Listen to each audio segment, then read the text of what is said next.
Welcome back to my channel. இன்னைக்கு இந்த வீடியோல Song of the Rain poem பத்தி தான் பார்க்க போறோம். இந்த போயமை எழுதினது கலில் ஜிப்ரான்.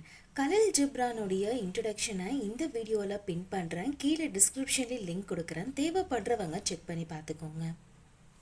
போயட் இந்த போயம்ல ஃப்ரீ வேர்ஸ் வந்து யூஸ் பண்ணி எழுதியிருக்காரு. ஸோ ஃபர்ஸ்ட் இந்த போயம்ல என்ன சொல்லியிருக்காங்க அப்படிங்கறத ஒரு ஷார்ட்டா பார்த்துடலாம். இந்த போயம்ல போயட் மலையுடைய கதையை தான் சொல்றாங்க. நேரடியாவே நம்ம கிட்ட சொல்றாங்க. மலையுடைய துளிகள் எப்படி உருவாகுது, அது பூமிக்கு பூமியில இருக்கக்கூடிய மரம் செடி கொடி அதோட தாகத்தெல்லாம் எப்படி தீக்குது அப்படிங்கறதையும் சொல்றாங்க. அதுக்கப்புறம் ஃபைனலா மலை எப்படி நிக்குது அப்படின்னா வானத்துல வானவில் தெரிஞ்சக்கப்புறம் மலை நின்று போயிடும். கிட்டத்தட்ட மலையோடைய அந்த வாழ்க்கை எப்படி இருக்குது அப்படின்னா மனுஷங்களுடைய வாழ்க்கை மாதிரியே தான் அதோடைய வாழ்க்கையும் அப்படின்னு சொல்றாங்க. ஸோ ஹியூமன் பீயிங்ஸ்க்கு எப்படி ஒரு லைஃப் சைக்கிள் இருக்குமோ அதே போல தான் மலைக்கு ஒரு லைஃப் சைக்கிள் இருக்கு. அது பிறக்கிறது, அது வளர்றது, அதுக்கப்புறம் கடைசியா அதுக்குன்னு ஒரு முடிவு இருக்கு. இந்த போயம்ல மொத்தமா 8 ஸ்டான்சாஸ் இருக்கும். இப்போ நம்ம ஸ்டான்சா 1 உடைய எக்ஸ்பிளனேஷனை ஸ்டார்ட் பண்ணலாம். Stanza 1. I am dotted silver threads dropped from heaven by the gods. Nature then takes me to adorn her fields and valleys. இந்த லைன்ல போயட் நேரடியாவே நம்ம கிட்ட சொல்றாங்க. என்ன சொல்றாங்கன்னா மலையோடைய அந்த குரல் எனக்கு கேட்குது அப்படின்னு சொல்றாங்க. அந்த மலை பார்க்கறதுக்கு எப்படி இருக்குது அப்படின்னா ஒரு சில்வர் த்ரெட் மாதிரி இருக்கு, ஒரு நூல் மாதிரி இருக்கு. அது என்ன கலர்ல இருக்குன்னா ஒரு சில்வர் கலர்ல இருக்குது. அது எந்த அளவுக்கு அது லைட்டா இருக்குன்னா ரொம்ப தின்னா இருக்குன்னு சொல்றாங்க. அந்த த்ரெட் எப்படி இருக்குன்னா ரொம்ப தின்னா இருக்கு. அதுவே தூரத்துல இருந்து பார்க்கும்போது நம்மளுக்கு எப்படி இருக்குதுன்னா அது தின்னான அந்த த்ரெட்ல கூட டாட் டாட்டா அந்த மலையோட டிராப்ஸ் அப்படி தெரியுது அப்படின்னு சொல்றாங்க. ஸோ இந்த ரெயின் டிராப்ஸ் எங்கிருந்து வருது அப்படின்னா வானத்திலிருந்து, அதாவது கடவுள்கிட்ட இருந்து வருது. அப்படிதான் இந்த மலையோடைய இந்த துளிகள் அப்படின்னு சொல்றாங்க.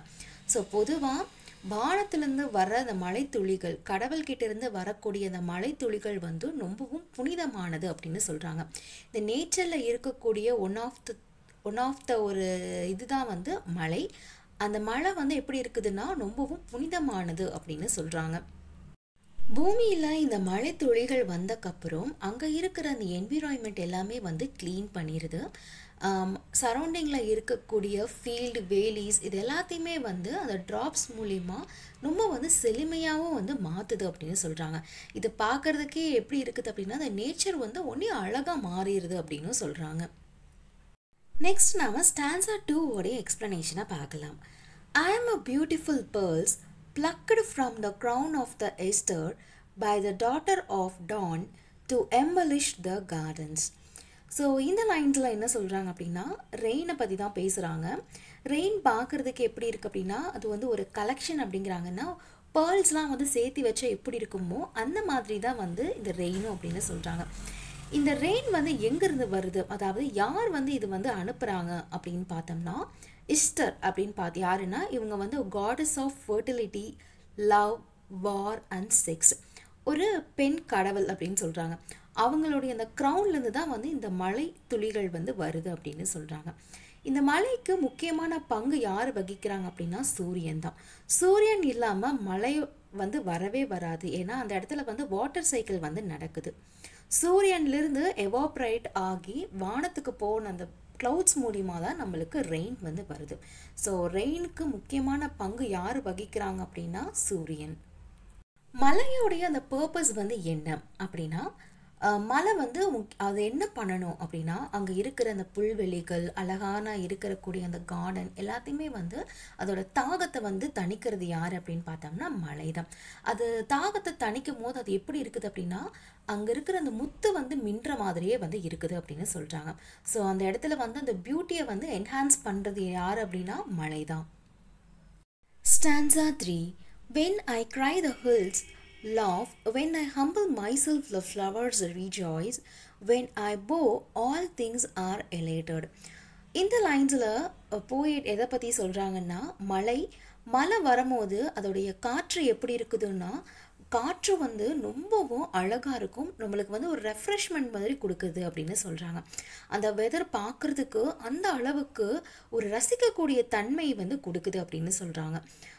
இந்த நேச்சர் பார்க்குறதுக்கு எப்படி இருக்குன்னா நம்ம மதிப்புக்கு கூறியதாக வந்து அந்த நேச்சர் வந்து இருக்குன்னு சொல்கிறாங்க. ஸோ ரெயின் வர்றது முடிஞ்சிருச்சு, மழை பெய்யறது முடிஞ்சிருச்சுன்னா மழை நின்றக்கப்புறம் சூரியன் வந்து உதயமாகும். அப்போ அங்கே இருக்கிற சின்ன சின்ன அந்த பூக்கள்லாம் என்ன அப்படின்னா பூத்து குலுங்கும். அப்போ அந்த பூக்களுக்கு வந்து அங்கே அப்போ இருக்கக்கூடிய அந்த சன்னி வெதர் வந்து ரொம்பவும் பிடிக்க ஆரம்பிக்கும்.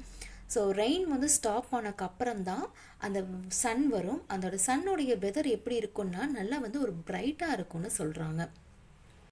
Stanza 4. The field and the cloud are lovers, and between them I am a messenger of mercy. I quench the thirst of the one, I cure the alignment of the other.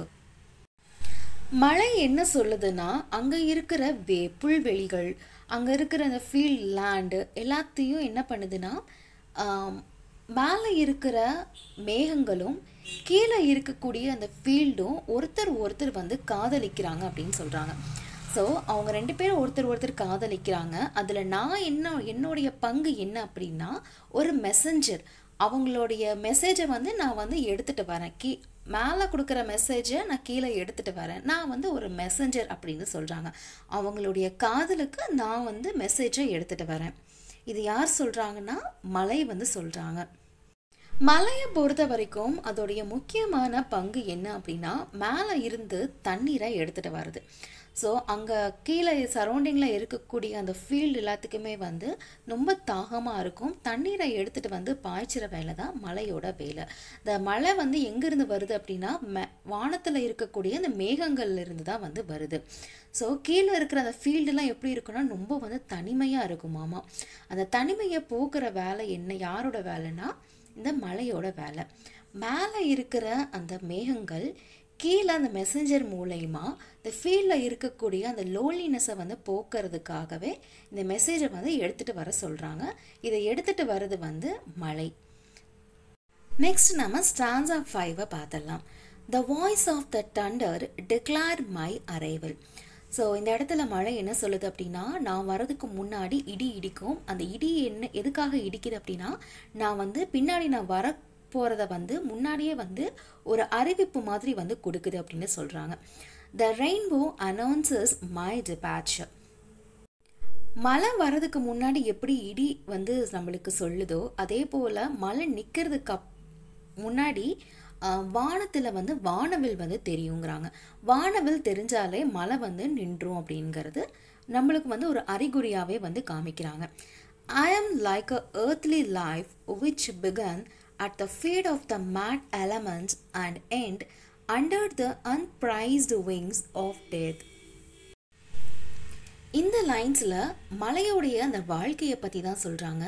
இந்த மலையோடைய இந்த வாழ்க்கை எப்படி ஆரம்பிக்குது அப்படின்னா நெருப்பும் தண்ணியும் ஒன்னோட ஒன்று வந்து இன்ட்ராக்ட் பண்ணும் போது தான் இந்த மலையோடைய இந்த வாழ்க்கை வந்து ஒரு கட்டத்துலேருந்து ஒரு கட்டத்துக்கு போய் அது முடியுது. மலையோடைய இந்த வாழ்க்கை எப்படி முடியுது அப்படின்னா க்ளவுடில், அதாவது வானத்தில் அந்த மேகத்தில் இருக்கக்கூடிய அந்த தண்ணீர் வந்து இறந்து போயிருச்சு, அதை விட்டு அது போயிருச்சு அப்படின்னா மழை வந்து நின்று போயிடும். நெக்ஸ்ட் ஸ்டான்ஸா 6 பார்க்கலாம். I emerge from the heart of the sea and soar with the breeze. When I see the field in need, I descend the embers of flowers and trees in million little waves. இந்த மலை எங்கே ஆரம்பிக்குது அப்படின்னா தண்ணீரில் இருந்து தான் ஆரம்பிக்குது. எங்கள் கடலில் தான் வந்து அதிகமான தண்ணீர் இருக்கும். அந்த கடல் தண்ணியிலிருந்து தான் இந்த மழை ஆரம்பிக்குது. அதுக்கப்புறம் காற்று வருது. காற்று என்ன பண்ணுது அப்படின்னா மழை வந்து எந்த இடத்துல இதாகணும் அப்படின்னு வந்து காற்று தான் தீர்மானிக்குது அப்படின்னு சொல்கிறாங்க. அதுக்கப்புறம் மழை என்ன பண்ணுன்னா கீழே இருக்கக்கூடிய அந்த ஃபீல்டெல்லாம் வந்து பார்க்கும். அங்கே இருக்கிற லேண்டுக்கு தண்ணீர் வந்து தேவைப்படுற மாதிரி இருந்தது அப்படின்னா அந்த இடத்துக்கு தண்ணீரை வந்து இந்த மழை வந்து கொடுக்கும். அங்கே இருக்கக்கூடிய சின்ன சின்ன பூக்கள், அங்கே இருக்கக்கூடிய சின்ன சின்ன மரங்களுடைய தேவைகள் எல்லாத்தையுமே மழை வந்து பூர்த்தி பண்ணுது. தண்ணீர் நம்ம எடுத்துக்கிட்டோம்னா ஒன்று மழை தண்ணீர் மூலிமா மேலே இருக்கக்கூடிய அதாவது சர்ஃபேஸில் இருக்கக்கூடிய மரங்கள் செடி கொடிகள் அதோட தாகத்தெல்லாம் பூர்த்தி பண்ணுது. ஒன்று தண்ணீர் வேற என்ன பண்ணுது அப்படின்னா கிரவுண்ட் வாட்டர் மூலிமா தாகத்தை எல்லாத்தையுமே வந்து பூர்த்தி பண்ணுது. இது எல்லாமே வந்து ஒரு வாட்டர் சைக்கிள் தான். Stanza 7. I touch gently at the windows with my soft fingers, and my announcement is the welcome song. All can hear, but only the sensitive can understand. இந்த லைன்ஸில் மலை வந்து வீட்டில் இருக்கக்கூடிய அந்த ஜன்னலை வந்து டச் பண்ணுது. அது எப்படி டச் பண்ணுதுன்னா அதோடைய ஃபிங்கர்ஸ்லாம் பார்க்குறதுக்கு வந்து ரொம்ப வந்து ஒரு சாஃப்டாக இருக்கும், ரொம்ப வந்து மேன்மையாக இருக்கும் அப்படின்னு சொல்கிறாங்க. ஸோ அந்த டைமில் வந்து ஒரு வெல்கமிங் சாங் வந்து பாடுறாங்க. ஸோ பிட்டர் பேட்டர் அப்படிங்கிற ஒரு வெல்கமிங் சாங் வந்து பாடுறாங்க மலைக்காக. ஆனால் இந்த சாங்கோடைய அந்த அர்த்தத்தை வந்து யாருனால புரிஞ்சுக்க முடியும்னா அவங்களுடைய அந்த மனசு அப்படிங்கிறது எப்படி இருக்குன்னா ரொம்ப மேன்மையாக இருக்கணும், அவங்களுடைய அந்த இதயம் வந்து ரொம்ப எமோஷனாக இருக்கணும். எமோஷனாக இருக்கக்கூடிய அந்த ஹார்ட் மூலிமா தான் இந்த சாங்கோடைய ஃபுல் மீனிங்கை வந்து அண்டர்ஸ்டாண்ட் பண்ணிக்க முடியும்னு சொல்கிறாங்க. Last stanza, stanza 8. I am the sigh of the sea, the laughter of the field, the tears of heaven. So with love, sigh from the deep sea of affection, laughter from the colorful field of the spirit, tears from the endless heaven of memories. கடைசி ஸ்டான்ஸாவில் என்ன சொல்கிறாங்க அப்படின்னா மலையை 3 இதாக பிரித்து சொல்கிறாங்க. முதல் தடவை என்ன சொல்கிறாங்கன்னா அந்த கடலில் இழக்கூடிய அந்த சவுண்டு இதை பார்க்குறதுக்கு எப்படி இருக்குன்னா அது ஒரு லவ் அண்ட் அஃபெக்ஷனை வந்து காமிக்குது அப்படின்னு சொல்கிறாங்க.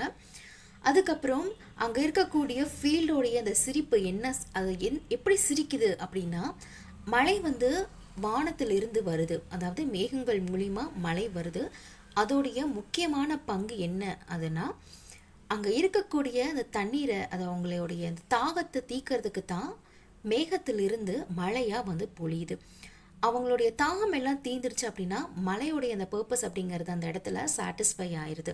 அதனால இதை பார்த்த நீயும் அங்கே இருக்க ஃபீல்டெல்லாம் எப்படி இருக்குது அப்படின்னா சிரிக்க ஆரம்பிக்குது. அது பார்க்குறதுக்கே பூத்து குலுங்குற அந்த பூக்கெல்லாம் பார்க்குறதுக்கும் ரொம்ப சந்தோஷமாக இருக்குது அப்படின்னு சொல்கிறாங்க. பொதுவாக இந்த மழை அப்படின்னு நம்ம எடுத்துக்கிட்டோம் அப்படின்னா வானத்தில் அதாவது சொர்க்கத்திலிருந்து யாரோ அழுகிற மாதிரி தான் நம்மளுக்கு முதல்ல தெரியும். ஏன்னா வானத்திலிருந்து நம்ம பார்க்கும்போது யாரோ அந்த முன்னாடி நடந்தது அவங்க பாஸ்டில் நடந்ததை வச்சு யாரோ அழுகிற மாதிரி தான் இருக்கும்.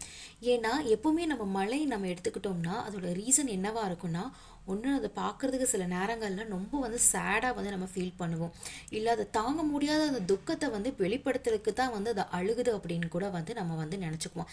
இந்த மாதிரி எவ்வளவோ மெமரிஸ் வந்து மழைக்கிட்ட வந்து நம்ம இருக்குது அப்படின்னு சொல்கிறாங்க. இதோட இந்த போயமோடைய சம்மரியை முடியுது. உங்களுக்கு இந்த வீடியோ பிடிச்சிருந்துச்சுன்னா லைக் பண்ணுங்கள், ஷேர் பண்ணுங்கள். Thank you for listening.